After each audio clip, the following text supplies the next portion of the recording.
Hello students, मैं मुकेश कुमार एक बार फिर से आप सभी का स्वागत करता हूं आपके अपने यूट्यूब चैनल द ज्ञानम स्टडी पॉइंट पर। उम्मीद करता हूं आप सभी स्टूडेंट्स वीडियोस देख रहे होंगे और मेरे टॉपिक्स समझ में आ रहे होंगे। तो अभी तक हमने पढ़ रखा है क्लास 12 की फिजिक्स के chapter number first electric charge and field के बारे में कि इलेक्ट्रिक चार्ज क्या होता है, इलेक्ट्रिक फील्ड क्या होती है, कूलम्ब्स लॉ क्या है, इलेक्ट्रिक फील्ड इंटेंसिटी क्या है, electric field intensity due to a point charge क्या है, और उसमें हमने कुछ न्यूमेरिकल्स पढ़े थे। तो डियर स्टूडेंट्स, आज का हमारा टॉपिक है इलेक्ट्रिक डायपोल। उसके आगे कंटिन्यू करेंगे इलेक्ट्रिक डायपोल मोमेंट, मतलब वैद्युत द्विध्रुव क्या होता है, वैद्युत द्विध्रुव आघूर्ण क्या होता है, और हम पढ़ेंगे electric field intensity due to a point charge at axial point of electric dipole. कहने का मतलब है कि वैद्युत द्विध्रुव की अच्छी स्थिति पर वैद्युत क्षेत्र की तीव्रता और इक्वेटोरियल प्लेन यानी कि निरक्षीय स्थिति पर या निरक्षीय बिंदु पर हमें वैद्युत क्षेत्र की तीव्रता का व्यंजक प्राप्त करना है। तो आज के टॉपिक में देखते हैं कितना कवर होता है। और स्टूडेंट्स, ये टॉपिक मोस्ट इंपॉर्टेंट है, इसलिए इसको बहुत ध्यान से समझना है। हाँ, तो स्टूडेंट्स, हमारा अब अगला टॉपिक है वैद्युत द्विध्रुव की अच्छी स्थिति पर वैद्युत क्षेत्र की तीव्रता। तो सबसे पहले मैं याद दिलाना चाहूंगा कि हमने इसके पहले पढ़ रखा था कि वैद्युत क्षेत्र की तीव्रता क्या होती है। तो सिर्फ और सिर्फ वैद्युत क्षेत्र की जो तीव्रता थी वो थी बेटा E बराबर F/q0। लेकिन हमने उसके आगे एक डेरिवेशन किया था जो कि पिछले वीडियो में मैंने बताया है कि किसी भी बिंदु पर या किसी बिंदु आवेश के कारण वैद्युत क्षेत्र की तीव्रता क्या होती है, बिंदु आवेश के कारण वैद्युत क्षेत्र की तीव्रता क्या होती है। तो भैया वहां पे मैंने बताया था E = 1/4πε0 into Q by R square. वो सिर्फ और सिर्फ किसी भी बिंदु आवेश के कारण वैद्युत क्षेत्र की तीव्रता थी। अभी भी हमें क्या करना है, वैद्युत द्विध्रुव की अच्छी स्थिति पर वैद्युत क्षेत्र की तीव्रता का व्यंजक प्राप्त करना है। तो कैसे प्राप्त करते हैं, तो ध्यान से समझना। हमारे पास प्रश्न में क्या दिया है, वैद्युत द्विध्रुव। तो सबसे पहले तो हमें एक वैद्युत द्विध्रुव लेना पड़ेगा। अब उस वैद्युत द्विध्रुव पर क्या करना है, उसकी अच्छी स्थिति पर। तो अभी मैंने बताया था कि जो वैद्युत द्विध्रुव होता है वो किस अक्ष पे होता है, एक्स अक्ष पे होता है। अर्थात एक्स अक्ष पर भी कोई बिंदु स्थित है तो वहीं पर किसी भी स्थिति पर क्या निकालना है, वैद्युत क्षेत्र की तीव्रता यानी कि E फाइंड आउट करना है। तो देखते हैं भैया क्या होता है, E कैसे निकाली जा सकती है। तो सबसे पहले हमें एक वैद्युत द्विध्रुव बना लेना है, ठीक है। तो मान लिया जाए कि ये हमारे पास वैद्युत द्विध्रुव है जिसका नाम हमने दे दिया AB।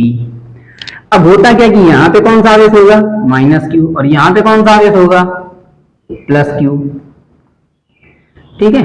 तो ये हो गया -q और ये हो गया +q। इस वैद्युत द्विध्रुव का नाम है AB। अब इस वैद्युत द्विध्रुव के बीच की जो दूरी होती है वो क्या होती है, 2L होती है, ओके।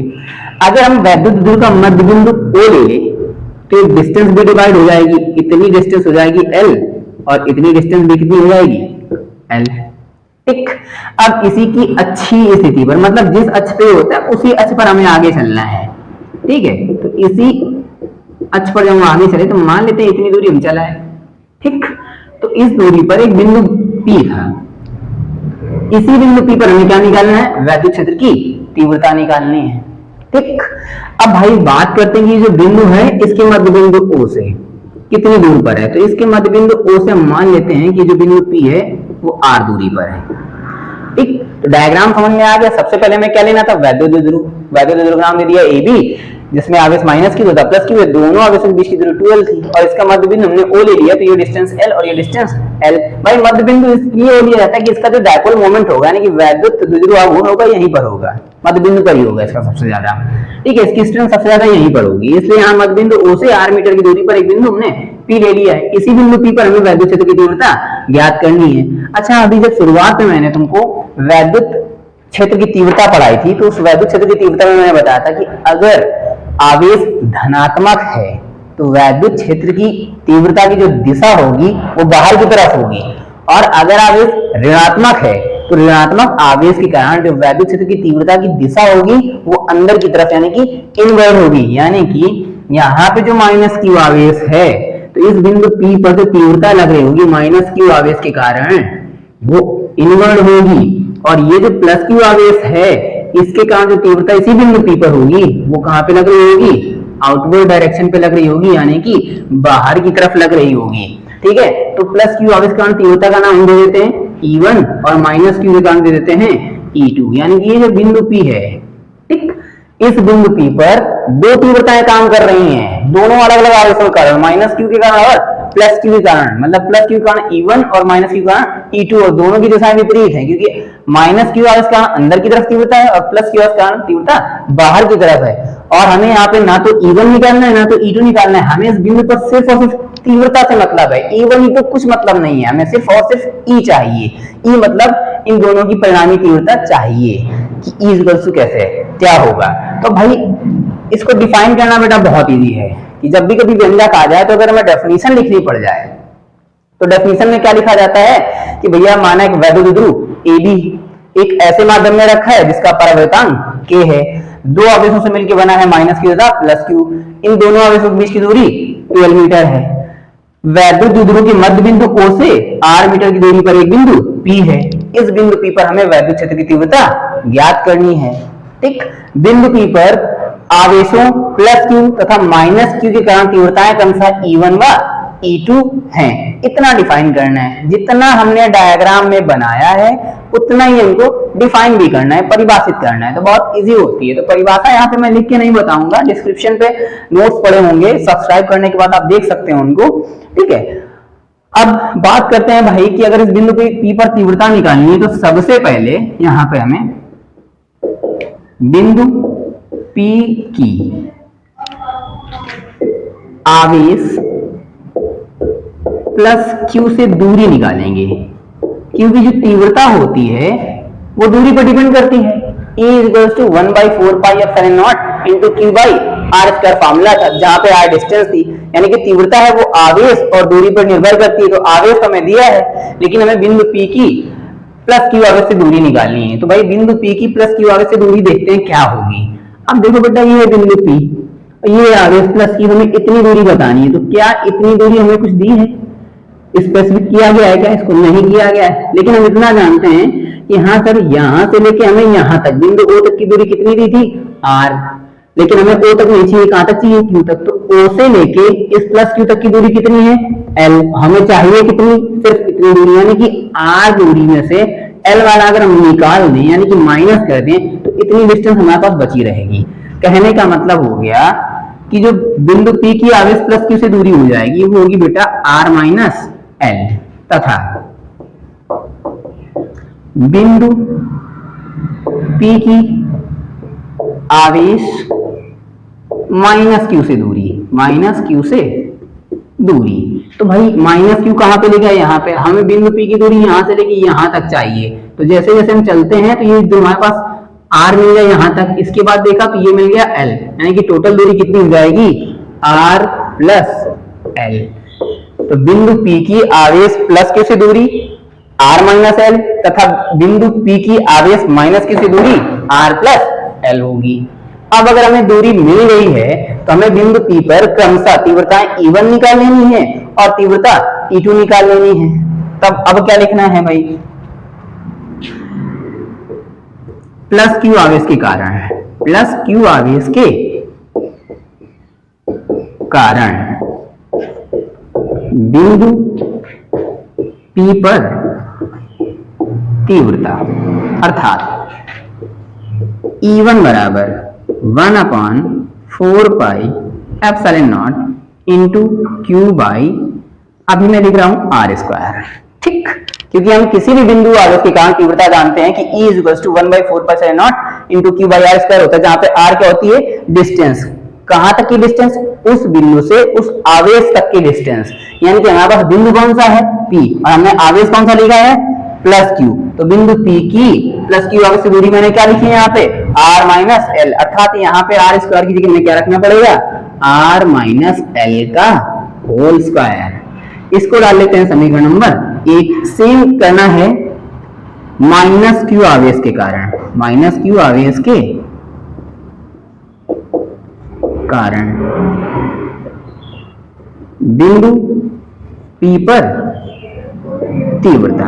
तो यहां भी बेटा सेम वैसे होगा, E2 is equals to 1/4 pi epsilon naught into Q by R plus L square. इसको डाले थे समीकरण नंबर 2।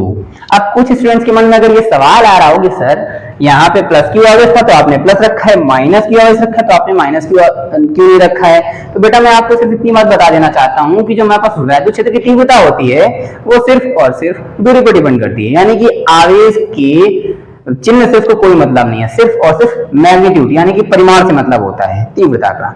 ठीक है, तो तीव्रता में कभी भी धनावेश और ऋणावेश नहीं रखना है, हमें सिर्फ और सिर्फ आवेशों का परिमाण रखना है, प्लस या माइनस से हमें कोई फर्क नहीं पड़ता है। इसलिए यहाँ पे हम क्या रखेंगे, Q और Q रखेंगे, बस इनके लिए जो दूरी है वो बदलनी है। प्लस क्यू आवेश का दूरी r माइनस एल थी और माइनस क्यू आवेश का दूरी r प्लस एल थी, तो ये रख लिया E1 और E2।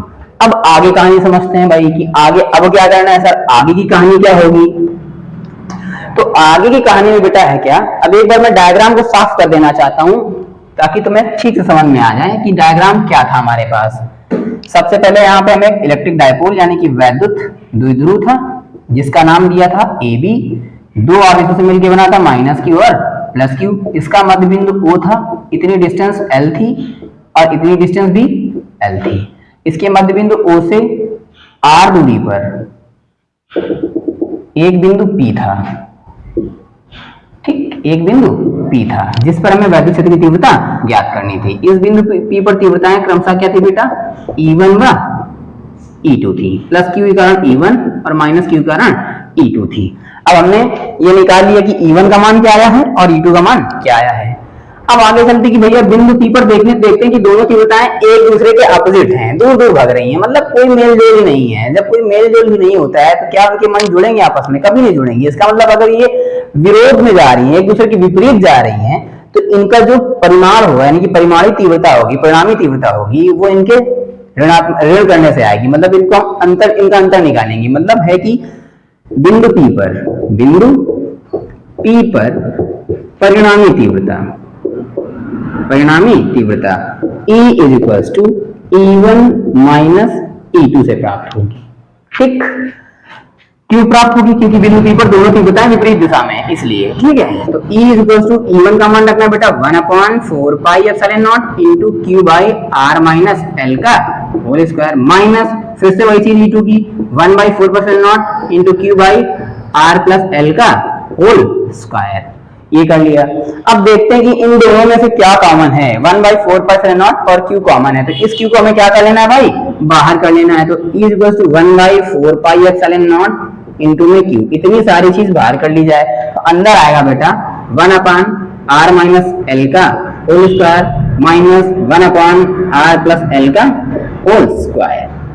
ठीक है, तो इतनी बात समझ में आई भाई। एक बार फिर से देख लेते हैं। हमने सबसे पहले क्या किया था कि जो बिंदु P था आवेशों से दूरी निकाल ली थी, प्लस क्यू आर से दूरी R माइनस एल और बिंदु P की माइनस क्यू आर से दूरी R प्लस एल थी। प्लस क्यू आर कारण बिंदु पर P पर तीव्रता E1 बराबर इतना और माइनस क्यू आर कारण बिंदु P पर तीव्रता E2 बराबर इतना। बिंदु P पर परिणामी तीव्रता E निकालनी है, इसलिए E1 माइनस E2 की दोनों के मान रखना है और घटाना है। क्योंकि हमारा बोर्ड थोड़ा छोटा है बेटा, तो इसको हम इरेज करना चाहेंगे और फिर से यहाँ पे कंटिन्यू करेंगे, इसलिए मैं इसको हटाना चाहता हूँ। तो एक बार स्क्रीनशॉट लेना है तो ले सकते हैं। ओके,